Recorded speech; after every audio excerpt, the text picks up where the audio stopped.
Welcome to another episode of Agent versus Lender. And today we have with us Amy Clark, and she is the team leader at Century 21, right? Century 21. Right.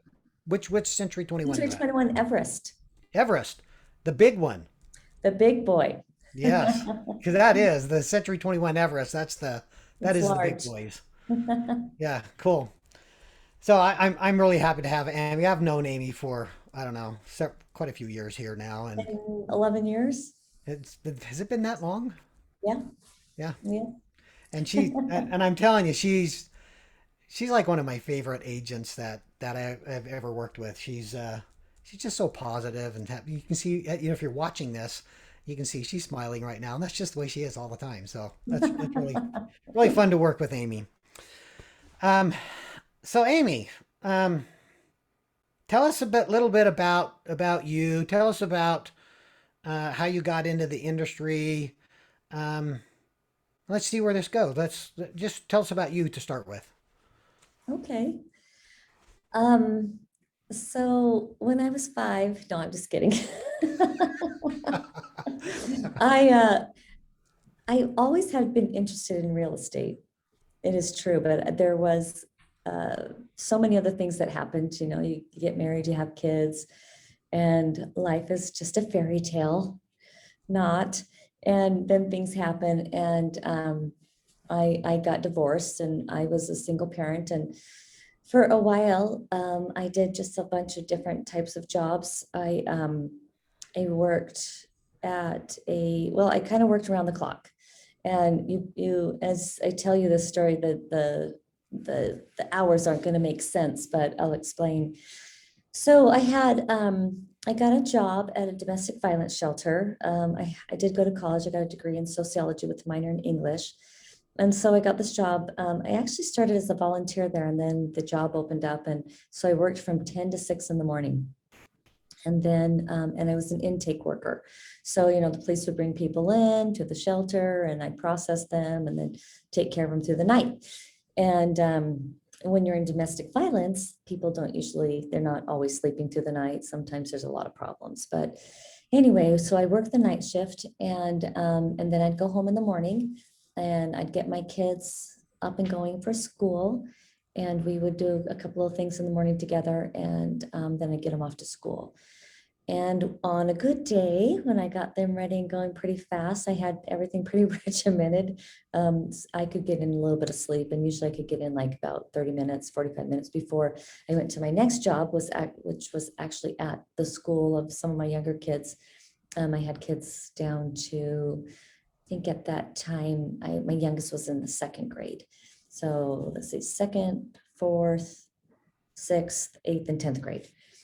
And at this point, I mean, this is just jumping to the end of the process of getting into real estate.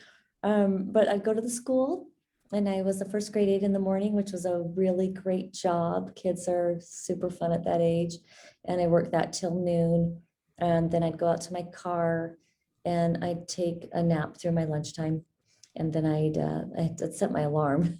And during those days, man, I could be asleep in like 2 seconds, because some days I got like 2 hours of sleep, and it wasn't consecutive hours. And then I'd go back into the school eating my sandwich, and then I was the librarian in the afternoon, which was also a really fun gig, because I got to tell stories. And you could turn off the lights with the flashlight and tell scary stories. And I told a lot of scary stories back then. It was fun. And then after that, grab the kids and go home, and then do the evening schedule. Sometimes kids had to be different places, and then I would try to, if I could get a little bit of sleep in there, I would. I was always thinking about when I was going to be able to get some sleep in, and then I got my kids to bed pretty quick. I think they were in bed by 8 o'clock. A couple older kids, they just went to bed whenever. And then I would sleep for an hour. If it was a great night, I could sleep 2 hours, and then I'd go back to the shelter again and do that job, and it would just be repeat. And then I actually worked the weekends on that job, but I had a couple of days where I didn't work that job. I just worked it 5 days, so I'd have a couple of nights of sleep. So I did that for a couple of years, actually. It was a really long period of my life because I didn't hardly get any sleep, but somehow we made it through. And there was a couple of times where I'd pick up another job, which on the days that I had off from the one of the other jobs, and I worked like some holiday work here and there. And it was just, I mean, the bottom line is I was just doing everything I could to make the ends meet. I don't know if you mentioned this, but you're a single mom at this time, right? Yes. Hmm. Okay. I Yeah. think I think you and I talked about that, and so I don't know if you mentioned it during Right. your story, but you're a single mom, so it's not like you had much choice. You had to go. You No, had and to I make didn't ends come meet. from money. I came from happy parents, which was really lucky for me, but I didn't have parents that had money. I mean, my dad grew up super poor. In fact, my dad was picking cotton in the fields when he was 5 years old. Wow. They were poor, but, and I came from a big family too. So I didn't have resources. I didn't have family members or anybody that could give me money. It was just, I was in a house, so I had a house payment to make, and it was a pretty hefty house payment, and I just had to figure it out.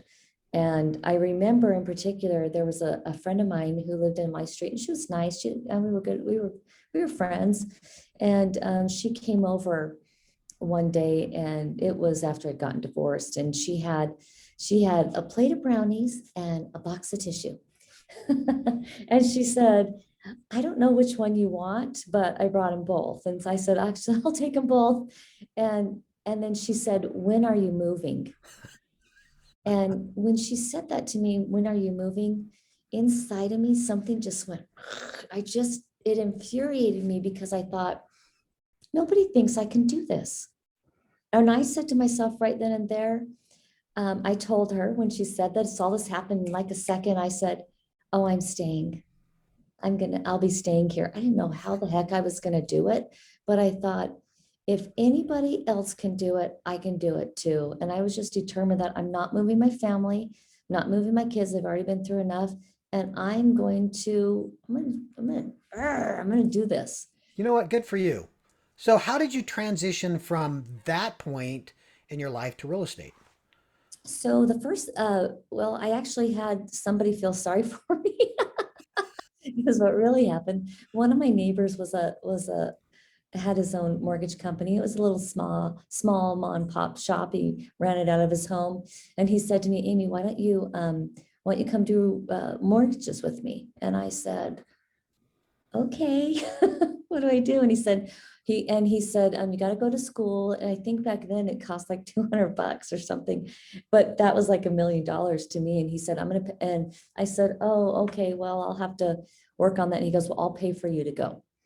And so obviously my work schedule provided no time at all between just keeping up. Mhm. And so I did it while I was at my job at the domestic violence shelter when there were some downtimes with the custom clients. It was the night shift. I get online and do classes. And so that's what I do. I basically got my license through those online classes during the night. And then I remember him coming back to me and saying, hey, when are you taking the test? And I didn't have the money to take the test either. And I don't know what the test cost was. I think it was like $100 or something. And I said, well, I'm all through. I'm just studying. And it was kind of embarrassing. And he goes, do you need the money for the test? And I said, no, it's okay. But anyway, he ended up paying for my test too. So That's awesome. I took the test, and then I started working with him. And this was back in the day with all the subprime market and all that kind of craziness. And it gave me a really good understanding of how the mortgage side works, which has been invaluable to me on the real estate side. But sitting behind a desk punching numbers all day and things like that is just, it's not my personality. And I would have probably kept doing it. But I just finally got the confidence up, and I thought, you know what, I just want to do the real estate side. I want to be with the people.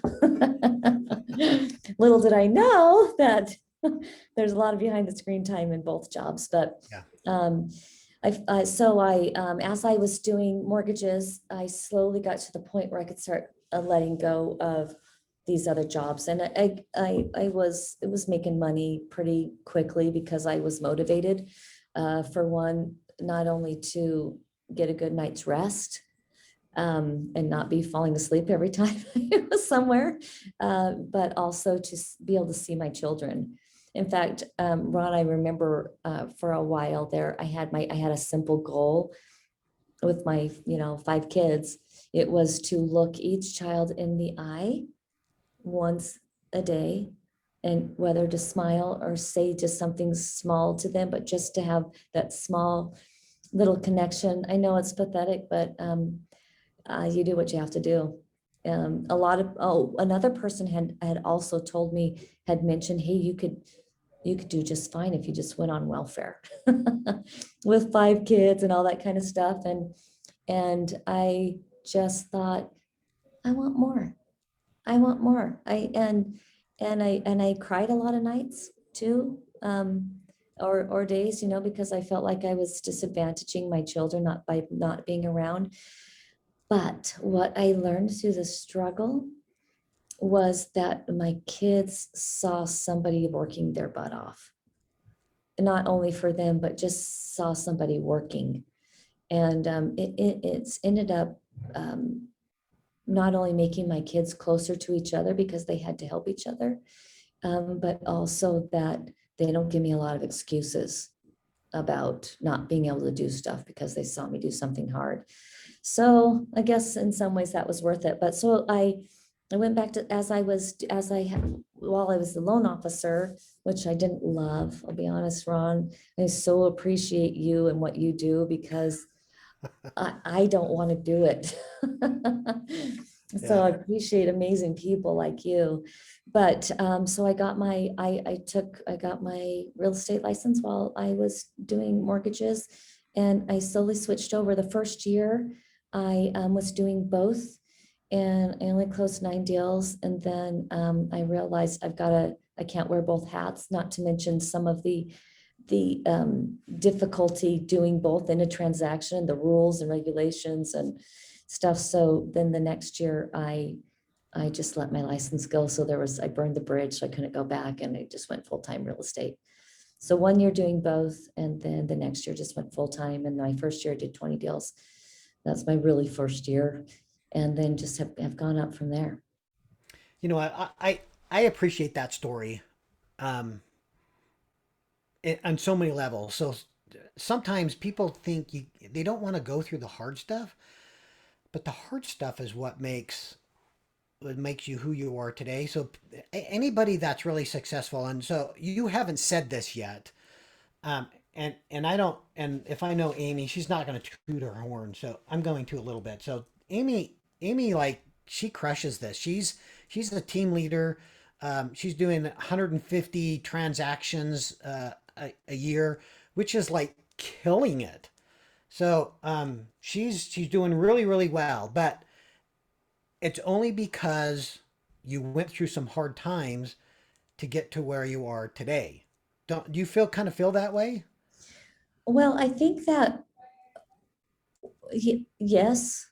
I mean, I think we think there's a certain way that we have to do things, and we have to be all things at the same time, and we have to have some certain balance. And I don't love the word balance, because when you are climbing a hill or a mountain to get to some place, it's really hard to have balance all the time. So sometimes we just get out of skew. I felt like I was sacrificing the connection with my children as I was just trying to in survival mode, but I had to give them food and shelter, and Yeah. those kind of outranked some of the other things. Because and so sometimes we have to do that. And I remember one night, I got in trouble when I was working at the shelter, and I had fallen asleep, and I had deliberately fallen asleep. I had actually gone in the back, and everybody's asleep, and I had set my alarm for like 20 minutes. It's just going to take a super powerful power nap. And I had done that a couple of times. And at the time I had a lady that was staying there that was up all night, and she was super high maintenance, and she told on me that, oh, I couldn't find her. It was only for 20 minutes, but so the next day I had somebody come in, the manager came in and she came at the exact time I was doing my 20-minute power nap.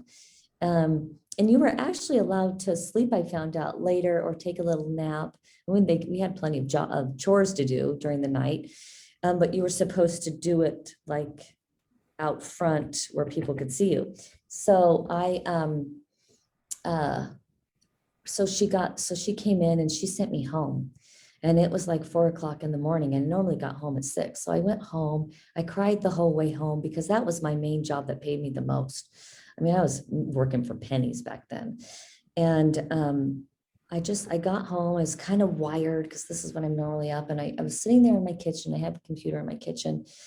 And I was getting on and I just opened up the computer. I don't know what I was looking at. I was probably looking at jobs because I'm thinking, I can't go 5 seconds without a job. What am I going to do? And just so you know, I didn't lose my job. They loved me there. They just had a talk with me and, we worked through it. But I was convinced, oh, I'm going to lose my job. What's going to happen? I was panicked.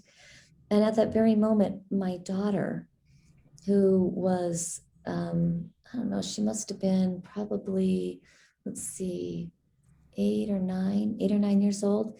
She cried out, screaming at night. She obviously was having a bad dream and she was screaming, but she was not screaming for me.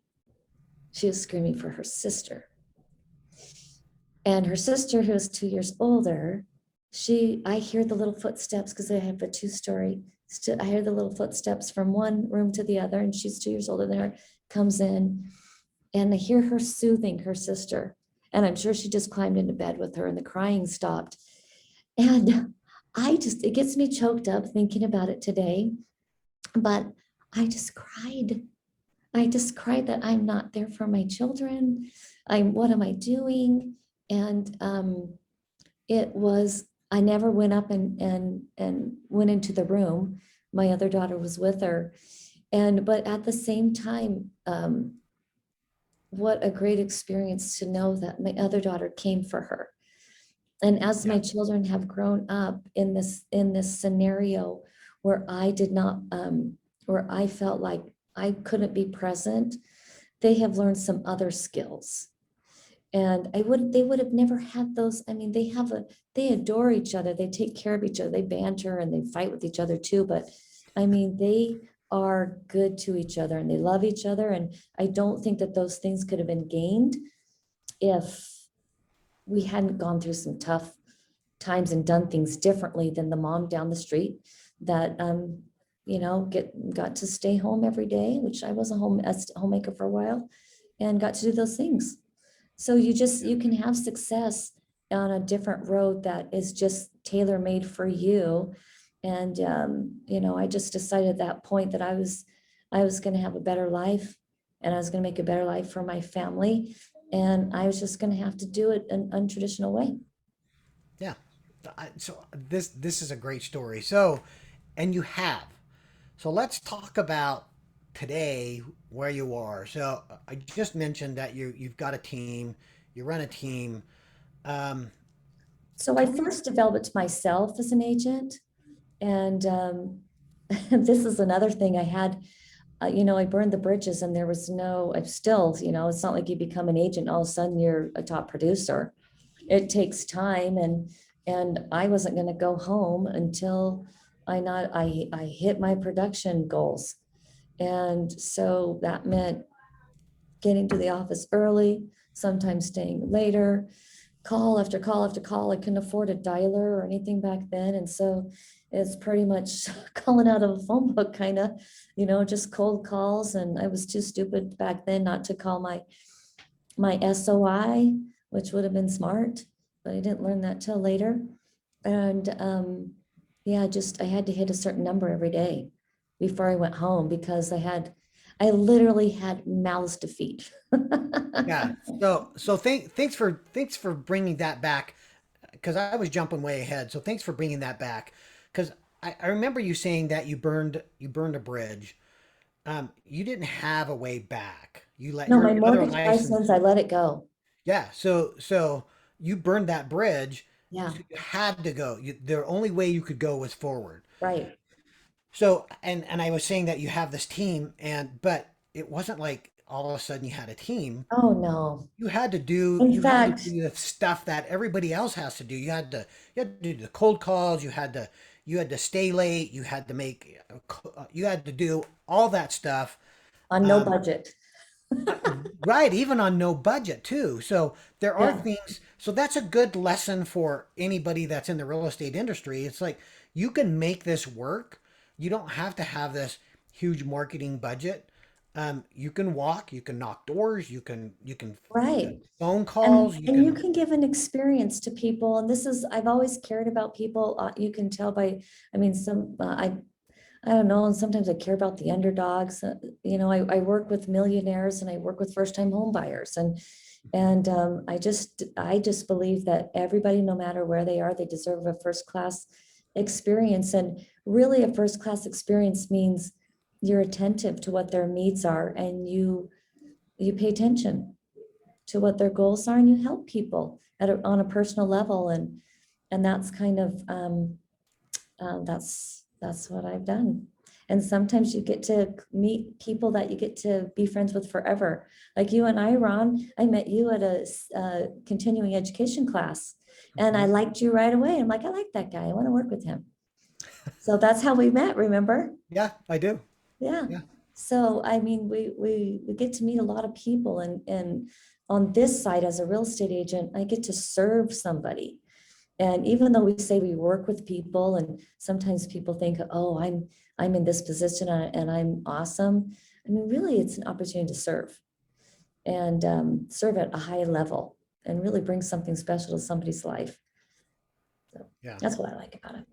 yeah. I So didn't I didn't start off as a team leader. In fact, it kind of just happened I didn't really want to head in that direction. I just wanted to be the best me. And that's, I think, one of the ways you stay in sales is if you keep developing yourself. I mean, I read a lot. mhm. I go to events, motivational stuff. I try to really be careful about who I spend a lot of personal time with. We all have those energy vampires in our lives. And it doesn't mean you have to get rid of all your friends, but be specific about who you let influence your energy in your spirit. That's super Mhm. important. Obviously, we don't get to always pick that with our clients, but I'm careful about that. I've obviously made mistakes like we all do, but I try really hard to stay around as many positive people as I possibly can. And then also not to be a energy vampire. We all have our bad days where we want to be negative, but then we know when we surround ourselves by people that are not like that, then they can buoy us up on the days that we need it. So that's kind of what happened. Was I had an agent that reached out to me that just wanted some advice on some real estate stuff. And the next thing I knew, I was their mentor. And then the next thing I knew, they were on my team. And then I guess I should say the very first thing to do is learn the trade yourself and become awesome at it so that you actually have something to mentor about. And then once you hit about 25 transactions a year is a good time to get an assistant. At that point, it's time to have help. You don't have to have, my very first assistant I shared with another person. And so there was always something for her to do. That's a good first step, is to have somebody that helps you. So you're saying that's a really I'm good piece sorry, of I'm all advice. over the place. No, no, We've that's never okay. really talked That's about these things. no, that's okay, man. I have some sun coming in right here, so um, so no, this is really good stuff because I've talked to other agents that I've asked them if they have an assistant, and they just said no, I don't want one. I want to do it all myself. So what do you say to somebody that I mean, to me, that just tells me they can't scale their business. They're going to be limited because they're just they Yeah, don't want to let go. yeah, they don't want to let go. It's a scarcity mindset. Well, there's two things. One is scarcity, like I want to keep the money for myself that I would pay somebody else, and that also maybe I won't make enough money to keep that person occupied. And then what if I have a season where I don't have any income coming in? What am I going to do then? Those are all things, reasons people don't get help. Um, but I will tell you that, oh, and just the scarcity mindset, that there's the glass is half empty mindset. So I would say if you're at that point, you need to elevate your mindset that you're awesome and that you can do more and you will do more. And then just know that there's strength in numbers. I don't go and try to do your job. I mean, to save the money and try to process the loan. I learned that really quick when I had my mortgage license and my real estate license, that a division of work actually makes everybody better and stronger and faster. And, a lot of us agents are, well, I guess I shouldn't say a lot of agents. I go, go, go.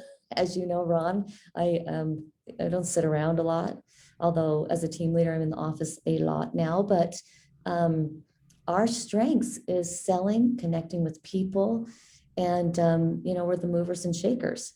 We Yep. make stuff happen. And if you can have another person that has other skills than you, like my assistant has different skills than I have, and they're able to process paperwork faster, and it makes it so that not that you're losing out, but you're gaining so much more when you focus on one thing. It's not like Olympian goes, I'm going to be an Olympian gymnast, track star, and discus thrower. I don't know what you call that shot. What do you call that? Yeah, it's Whatever. a discus.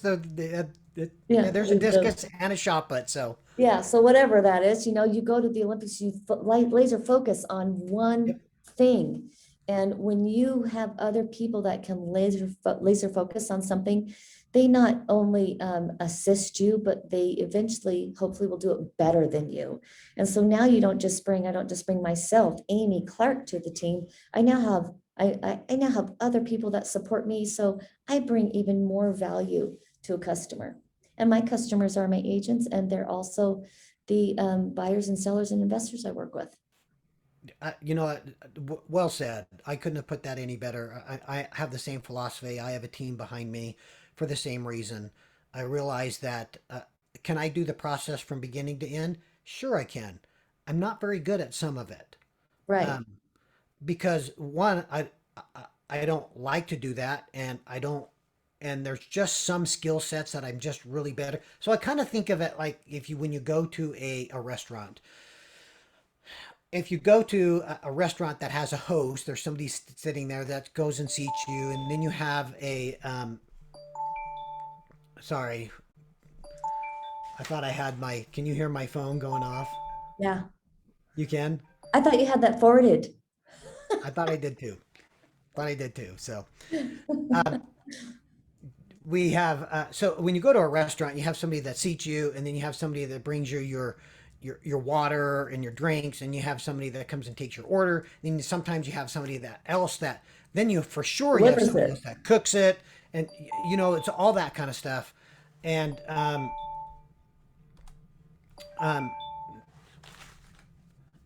sorry, another phone.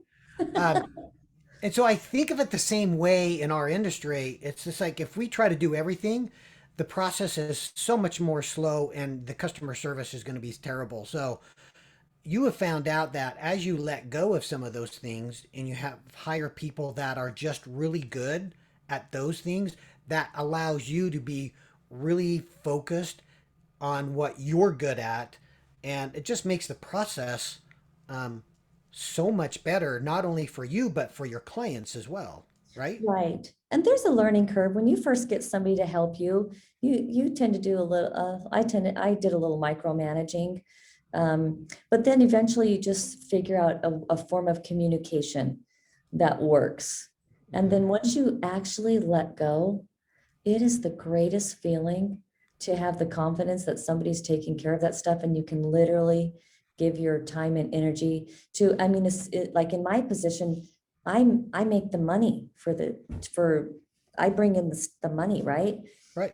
So it would be silly for me to be sending out mailers, right? Absolutely. Mailers Yeah. that, you can pay somebody, what a monthly, I mean, a monthly, hourly wage to do when you can make 10 times more actually doing something else. Right. Yeah. And you know what? The other thing too is people will mess stuff up. It takes a while to get an assistant worked in. Even if they're super fabulous, they're not usually not up and running in a month. It takes a while. It takes months. So I had a podcast recently with Abe Shreve. Do you know who Abe Shreve is? You're Sounds in Century familiar. 21, but he's in the Keller Williams world, but he Okay. is like he he manages the entire coaching group for all of Keller Williams, not just a coaching, but he's like overall that coaching group for Keller Williams. And when he was in the industry, when he was a real estate agent, he started at a builder and was taking over their marketing department. And he said it took him 18 months before he said he really felt comfortable. And when he went to the his boss, he said, whatever his name is, I've it's today that I finally feel like I really know my position. And the owner kind of laughed, and so Abe said, so why did you keep me around? And he said, I've learned that it takes 18 months before somebody really knows their position. So it's a really good lesson in that when you hire somebody, even though they should know and probably do know um, that area of expertise, it's still going to be a while before they get your systems down and are working to your level. And so Yeah. don't be frustrated, the first couple of months and say, oh, this person can't do it. Well, they probably aren't at the level you're at, but the more you teach them, the the better they're going to get. And I found that with all of my team members is that the more time that I give them to grow into their positions, the more valuable they become and the more I can let go. And and in real estate, I think it's about 12 months. Now, not 12 months in all areas, but there's some things that are no brainers that they're going to get in a couple of weeks. But for me personally, that's my confidence level. By about a year, then, I can actually maybe go on vacation for a couple of days and not feel like, oh my gosh, did they do this? Yeah. So I've been fortunate enough that I've been able to take a vacation for a week or so and not take my phone with me because there's team members there to handle it, and I don't feel like it's all gonna fall apart Right, when I'm that's gone. nice. So Yeah. it's really hard to get to that level. Oh, good. I'm glad I'm not the only one that has phones ringing. So Amy, what would you say to agents that are maybe looking to grow? They want to go to the next level. I know that this isn't like a commercial, but I know you have some positions that are available. Um, so let's I've throw got that out two, there. I do have two agent positions right now that are available on our team. Um, I'm pretty particular. They don't even have to have a lot of experience or any experience, but I just like people that are teachable and like a team environment, which a team environment is we support each other, we cheer for each other, and we, have each other's back. I know I've told you this before, but I like to come to work because we have a good environment and it's positive. There are people that are like, I want to grow, I want to be better, I want to make money, I want to be my best me and applaud others that are doing the same thing. So I've interviewed a lot of people, and like I said, I'm very particular about just people that are um, positive and want to grow. So yes, I do have two spots available. Cool. And So what would you say to um, people that are just looking to grow? Obviously, I would say get on a team, because Oh, absolutely. And I would encourage them to be on a team for at least 3 years. One of the mistakes I've seen people make is they get in like, oh, I did a couple transactions. I know what I'm doing. But it's such a disservice to yourself because most agents, they want to grow, they want to make a lot of money, and then eventually they want to be an investor. And then maybe something past that. Not everybody wants to be a team leader like I am. It's not a glamorous job to be coaching a lot of people. Oh, I also am a coach for a real estate coach for another company. I think I told you that. Um, you didn't tell me that. You oh, did not oh, say that. So yeah, yeah. yeah, I coach real estate. I've got clients in California, but what people do is they get on, they do a few transactions, they think they know everything, and then they go off on their own, and they can certainly do a okay living like that. But there's so many things that I teach and that you can teach if you stay with somebody for a long period of time, like a brand new agent that's just starting out and doing one or a transaction a month or something. They're not in a place yet to invest, right? They're not in a place, maybe they're going to do some flips or do different things, but the longer people stay, there's more I can teach them. Like I have somebody on my team right now that they're just about to get their first investment property. And so that's things that they are able to learn because they get to the next level. And then I'm like, okay, you're at this level now. We're gonna change, you're gonna get an LLC here, we're gonna do this, we're gonna do this, we're gonna take you to the next level. And those are things that happen if you don't have that scarcity mindset of, oh, I don't want to pay a team leader. I want to keep all my commission to myself, but it's a disservice again. It's like not getting an assistant because you don't want to pay somebody. So I would strongly suggest you get with somebody that's good, that can take you and stay with them for a few years and really learn. And so that you can go to the next level. Yeah, I had a coach once tell me that it's better to have a slice of watermelon than a whole grape. And you know what else? Um, there is a lot of things you do wrong when you're new. And Oh, half the for sure. time I'm just, with my newer agents, I look at every document before they send it. And you know how many times if I hadn't looked at it, it would be breaking the law Yeah.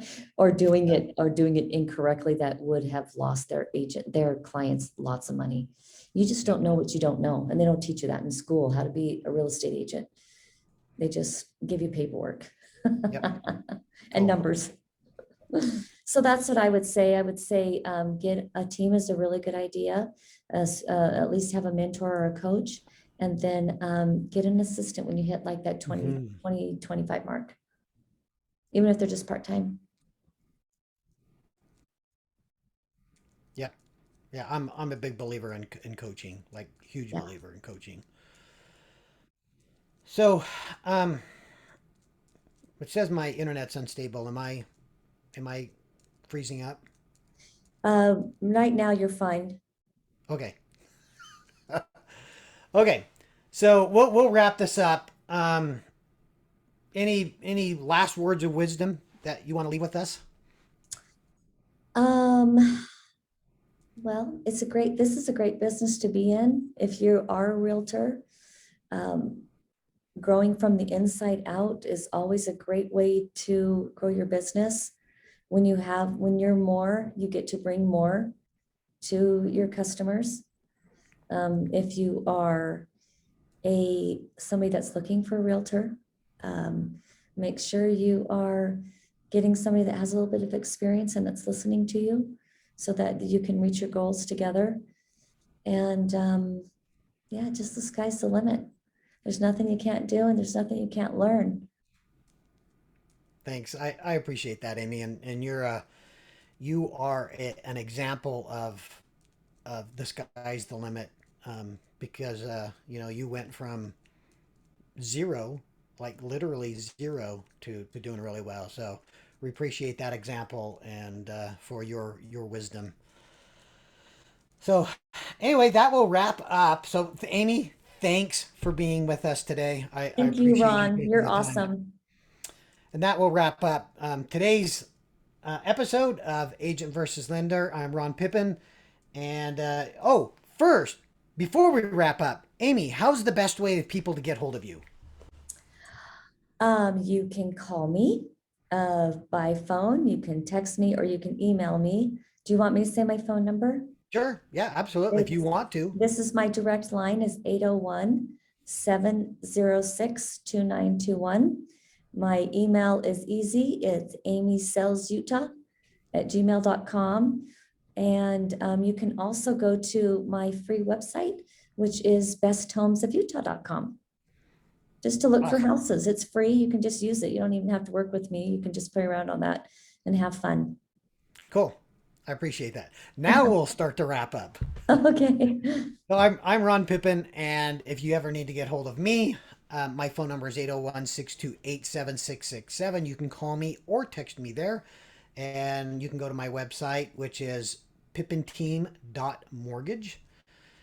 And that will wrap up another episode of Agent versus Lender.